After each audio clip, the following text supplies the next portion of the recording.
right.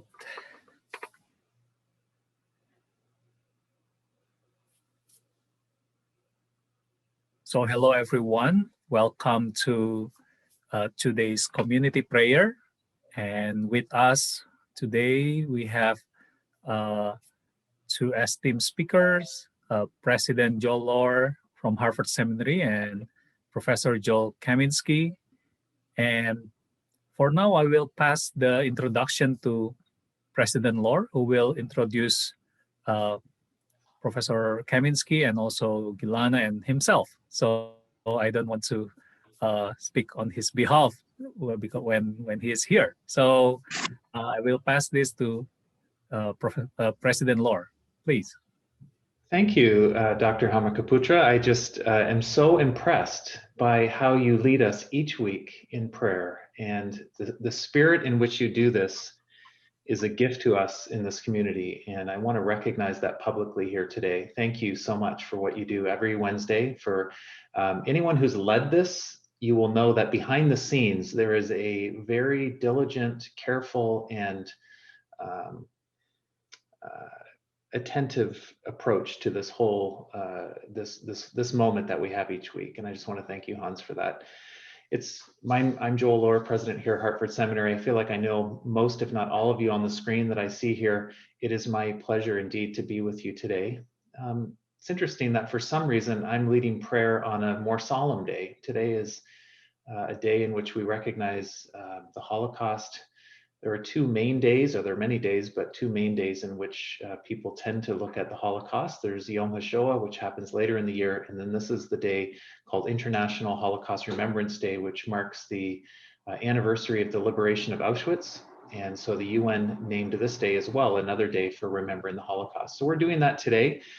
And when I approached a good friend of mine named Joel Kaminsky about helping me lead a prayer, we decided to do something on lament.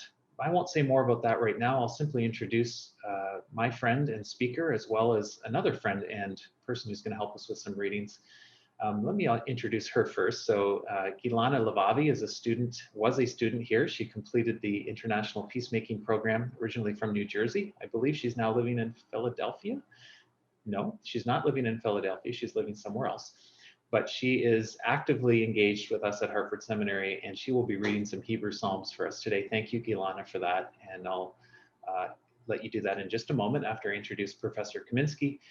Professor Joel Kaminsky is the Morningstar Professor of Jewish Studies and Hebrew Bible at Smith College, just down the road from us, less than an hour away, which is nice for me as a friend. I get to visit him on occasion. He has been there since 1997. He is the sort of person who likes to take students under their wings and help them. And he did that for me when I was a young student, a PhD student, and we ended up doing some writing together. And at the risk of looking like I'm promoting books right now, I'm just going to hold up a few that we wrote together. So this is the first book that we worked on together, which is called The Torah, A Beginner's Guide. It's a dual authored book. It's very much like a little short introduction to the Torah, or Pentateuch, or the books of Moses. Then we decided to write a book on the Hebrew, or actually on the full Bible, New Testament as well. We have a New Testament scholar who helps us with that. So that's an introduction to the Bible, the Abingdon introduction. And then we also did a Hebrew Bible introduction called the Hebrew Bible for Beginners. So I'm not trying to promote those, although of course you can look at them. But we've worked together a lot. We've become good friends. He's an incredibly smart and thoughtful person. He's someone I complain to. We're going to talk a bit about complaint today. So I won't say more about him. He will introduce himself a little bit too. But for now, I'm going to pass over to Gilana, who's going to open us up, the service up, our time together with the psalm.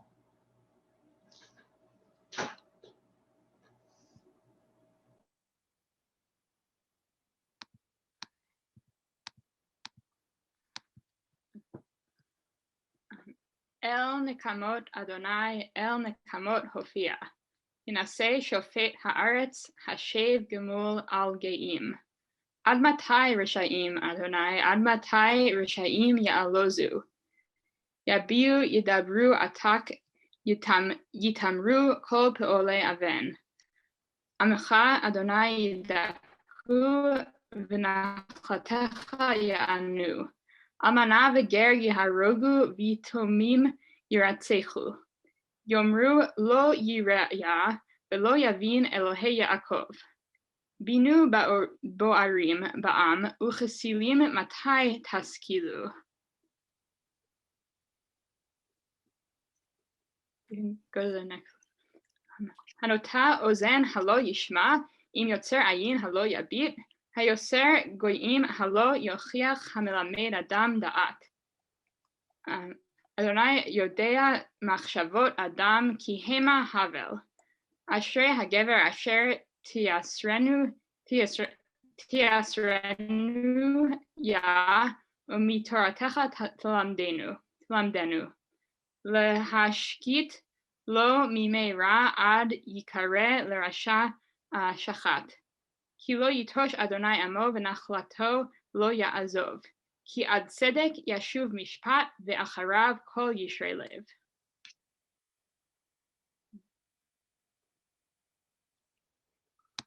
God of retribution, Lord, God of retribution, appear. Rise up, judge of the earth, give the arrogant their deserts. How long shall the wicked, O Lord? How long shall the wicked exult? Shall they utter insolent speech? Shall all evildoers vaunt themselves? They crush your people, O Lord. They afflict your very own. They kill the widow and the stranger. They murder the fatherless, thinking, the Lord does not see it. The God of Jacob does not pay heed. Take heed, you brutish people. Fools, when will you get wisdom? Shall he who implants the ear not hear? He who forms the eye not see? Shall he who disciplines nations not punish? He who instructs men in knowledge? The Lord knows the designs of men to be futile. Happy is the man whom you discipline, O Lord, the man you instruct in your teaching, to give him tranquility in times of misfortune until a pit be dug for the wicked. For the Lord will not forsake his people. He will not abandon his very own. Judgment shall again accord with justice, and all the upright shall rally to it.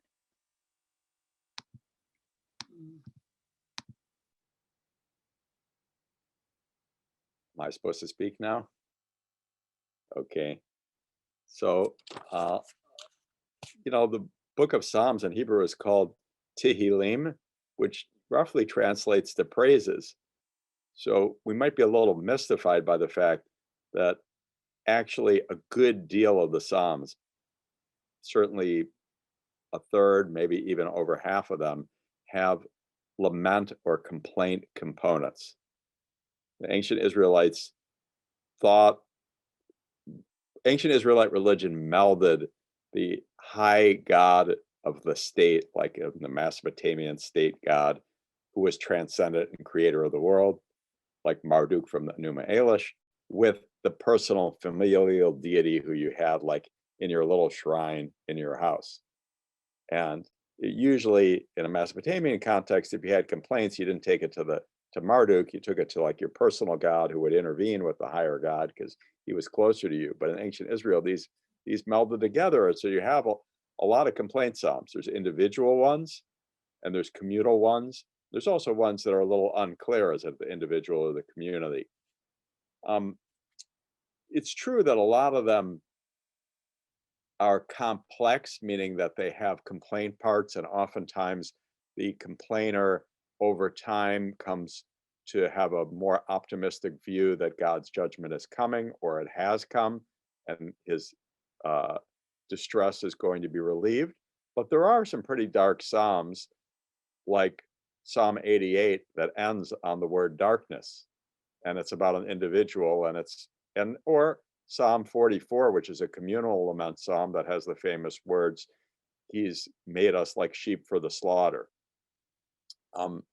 It has a call for God to wake up and do his job, but it doesn't end on a note of God did his job.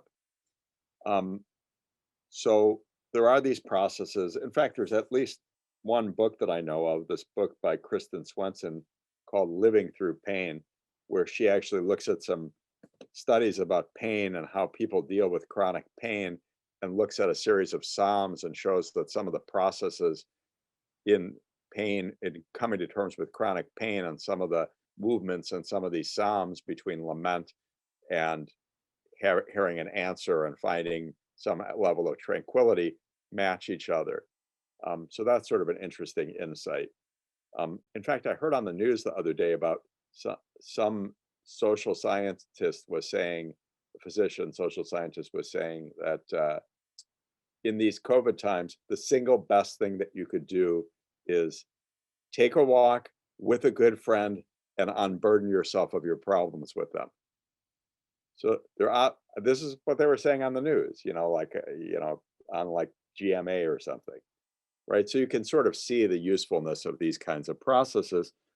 God's not exactly your friend, but there's a personal dimension to the Israelite deity. One of the nice things about these Psalms of lament that we maybe don't give enough attention to is that we tend to think of prayer as affirming God's rule of the universe. But often these lament psalms show the distance between what the ancient Israelites felt God's rule on earth should look like and what the current situation looks like. And there's often a vast gap. And this vast gap is pretty bluntly spoken of. And in some sense, it is sometimes subtle, sometimes not subtle, an indictment of God. If you look at Psalm 94, right, verse 5, they crush your people, O Lord, they afflict your very own, they kill the widow and the stranger, they murder the fatherless, thinking the Lord does not see it. That's pretty blunt, calling sort of God to account for not doing his job. It's important to recognize that this is where this language that you heard like President Obama use, citing Martin Luther King, citing Theodore Parker, about the arc of the universe bends towards justice. It's long, but it bends toward justice. The long part is, while it's long, God's justice is not prevailing. People are suffering, right? And that's an important thing to recognize. So protest, I would say, there's some evidence to suggest that protest is more present in Judaism. It has a very strong tradition of like having a lot of chutzpah, nerve toward God. You think of like Abraham's speech in the Sodom and Gomorrah incident where he says, "Are you Hashofet kol ha'oretz lo yaseh mishpat? Will the judge of all the earth not do justice? Are you going to destroy the righteous with the wicked? What happens if I can find 50 people? How about 45? How about 40? What about 30? What about 20? How about 10?" Right? That sort of protest and twisting God's arm is more present across the historical ranges of Judaism.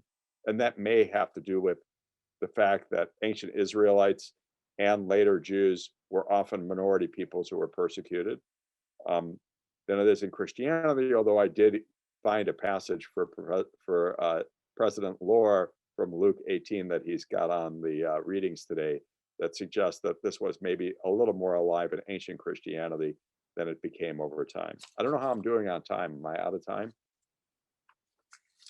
I'm all right. I can't hear you. You're muted.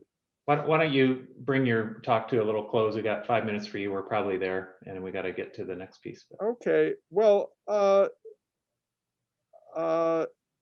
not really sure I have a whole lot more to say, but you can see these themes of, again, another disturbing theme that we just saw in this psalm is calling on God's vengeance. Now, that's not you personally taking vengeance, but we can relate. We're having this debate in our own culture today about the last political regimen and whether we can just move on or whether there needs to be some sort of reparation and punishment.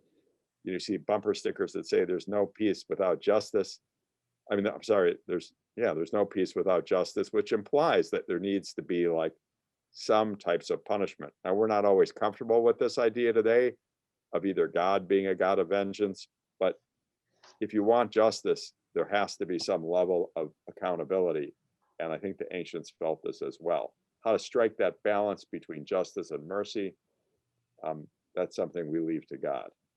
So I'll sign off with that. Thank you, Professor Kaminsky. Early in my time as a professor, I remember wanting to do something on lament and not knowing how to do it. And I had gotten in touch with a well-known Christian artist, well-known in certain circles, maybe not many, but his name was Brian Dirksen. For those in more evangelical or Pentecostal circles, you may know some of his worship songs like "Come, Now is the Time to Worship" and these more popular Christian songs. And he wrote many back in the days when vineyard music was really big. And his whole journey as a musician and as a Christian artist who, made a living through selling Christian music and CDs and records and things, he came through this journey where he came to feel that real prayer, after spending so much time in the Psalms, must involve more than just the praise and worship. I'm happy, happy, happy, happy, happy all the time, because we're not happy, happy, happy, happy, happy all the time. We're often wrestling. And so I invited him to do an event, and the song that we're going to play next is Psalm 6.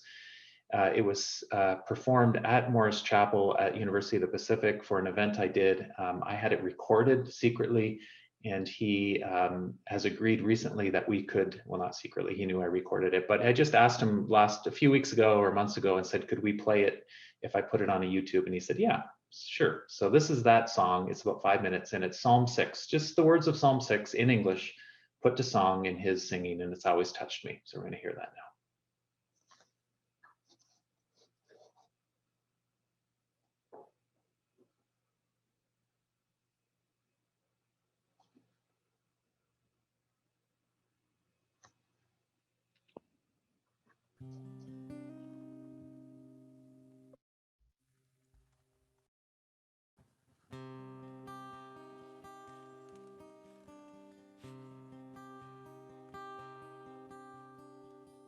Lord, don't rebuke me, or in your wrath turn away.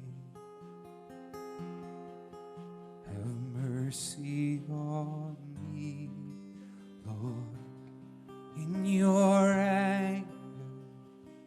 Don't chasten me without cause.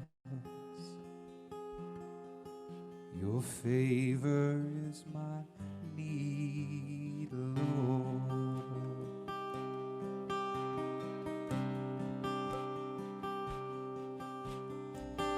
Lord, don't rebuke me, or in your wrath turn away. Have mercy on me, Lord, in your anger. Don't chasten me without cause. Your favor is my need, Lord. I am faint, feeling weak. I need healing. I need your relief. My bones are in agony. My soul is in anguish inside me.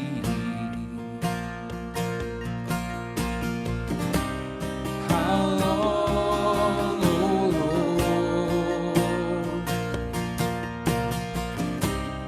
How long, oh Lord, till you restore me?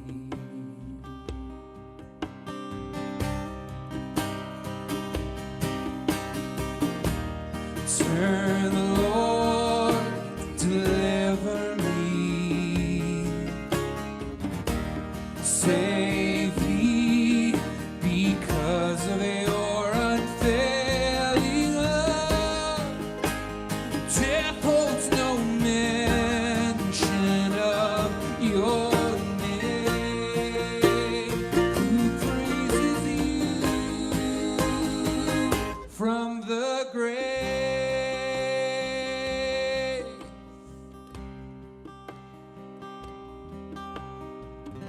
Lord, I am worn out. I cannot weep anymore. Have mercy on me, Lord. This constant groaning, this flood of tears on my head. Your favor is my need, Lord. Away from me, all evil men. The Lord God has heard my pleading for help.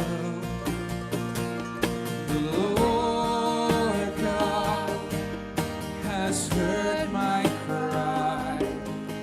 The Lord God will answer all my prayers. May all my enemies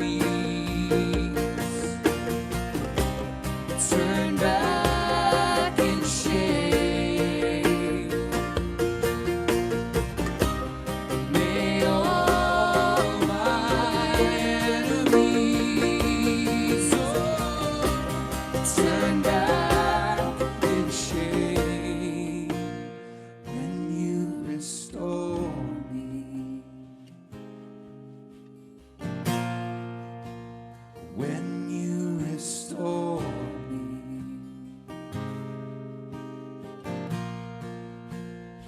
When you restore me.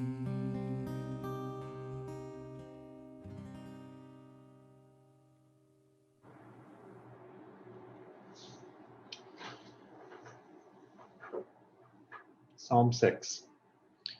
It's a psalm I've often been drawn to in my personal life, along with Psalm 13. I don't know if many of you know Psalm 13. It's a personal lament.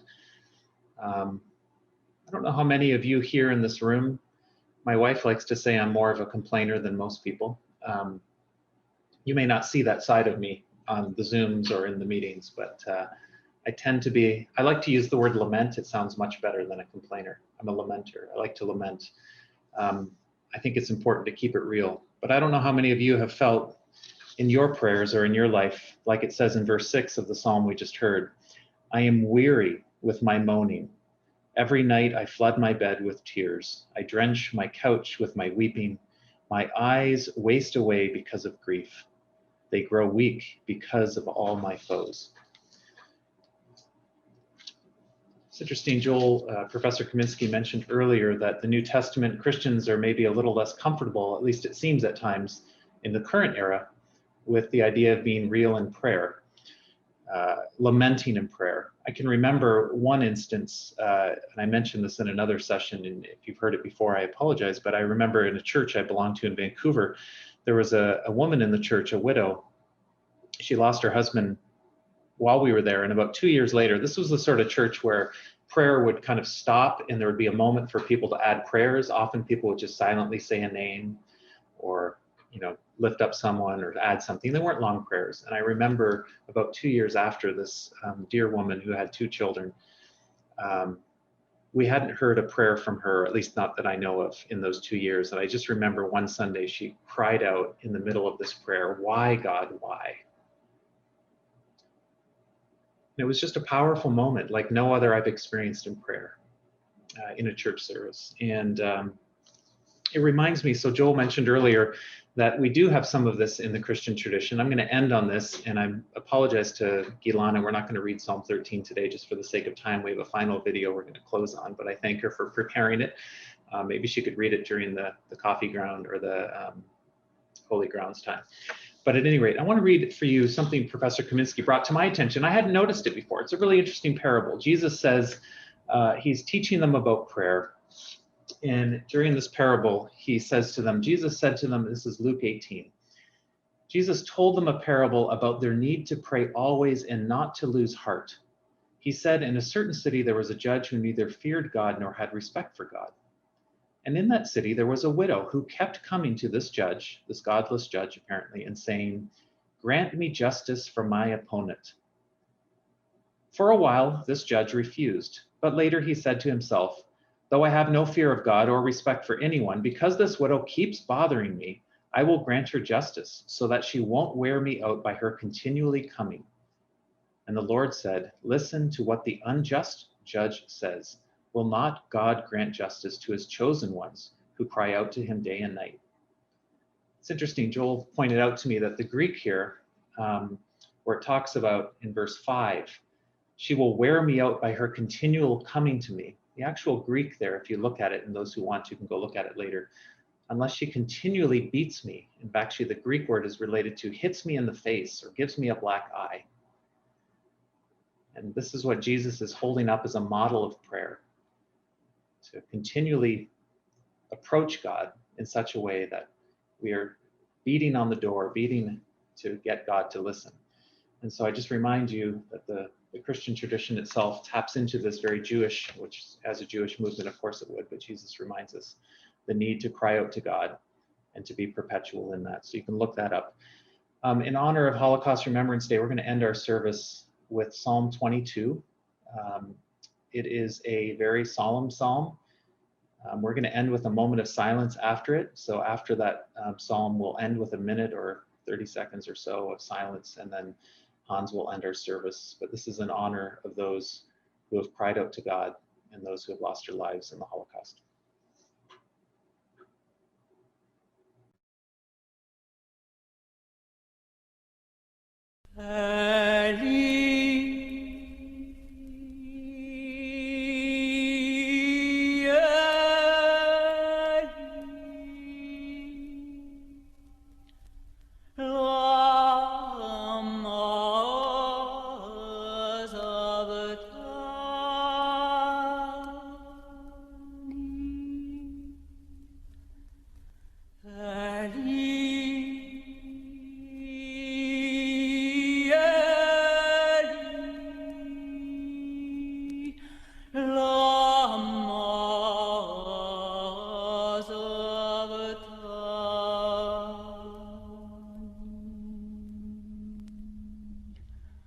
רחוק משועתי דברי שקדתי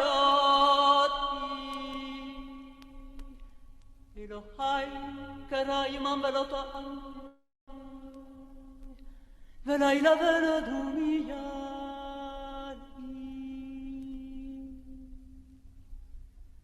ואתה קדוש יושבת תהילות ישראל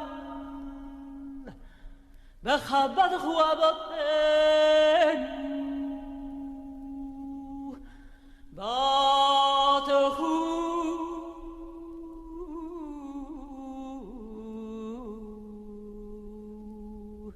ותפעלתם אליך זעקו ונמלטו וכבדך ולא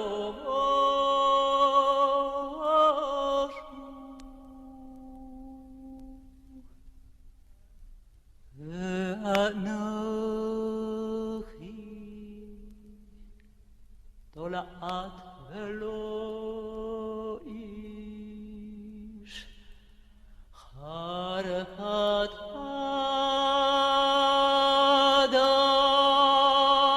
אדם ובזוי עם ובזוי עם כל רועי ירגלי יפטירו בסופה יניעו ראש גולל אדוני יפולתהו גולל אדוני יפולתהו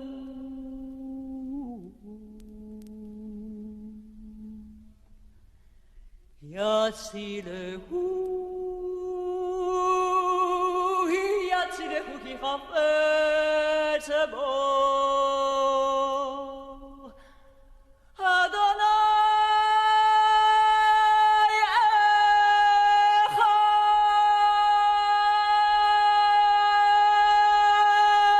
אחד